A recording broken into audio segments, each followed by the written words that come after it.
All right, how is the White House responding to the Bank of America news? Bloomberg's Juliana Goldman is at the White House, standing by for us. Juliana, what is the official line now from the administration? The official line is that they're still not saying anything publicly on this. You know, part of the pressure might be lifted in a bit by Ken Lewis himself saying that while regulators, he was surprised by their actions, that they didn't cross the line. So with all the chatter in terms of Bernanke's reappointment coming up, his term expiring, any White House comment on this, on these new developments, could signal how they're leaning one way or another, and that would cause a huge distraction for them on their economic agenda right now. Yeah, you mentioned Bernanke, his term is up this year. Walk us through the process for naming a replacement, because there's been a lot of commentary out of the Fed itself as well about how this should work. Sure. Well, while the White House says that they're not focused on this, it is part of discussions that they're having. So Bernanke's term is up at the end of January.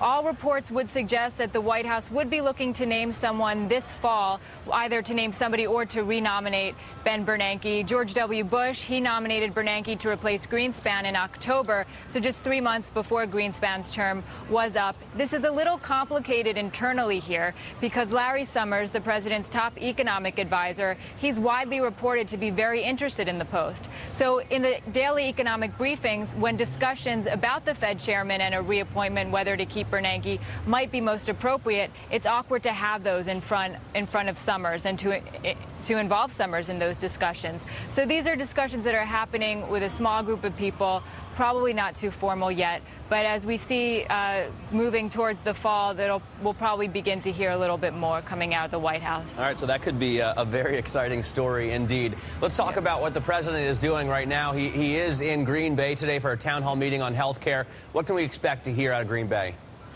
Well, the president, he's putting on a new hat as salesperson-in-chief. Today marks a new phase in the fight in the cell for the president's health care reform, which he wants this year. The big push right now is how to pay for it. They've budgeted about $635 billion as part of their fiscal 2010 budget, but the second half of paying for it is the real sticking point. So the president is going to make the case that it's necessary to reform health care now. He wants to sign something by the end of the year for Congress to start debating it in July. All right, hey, Juliana Goldman, thanks so much. Juliana Goldman there from the White House.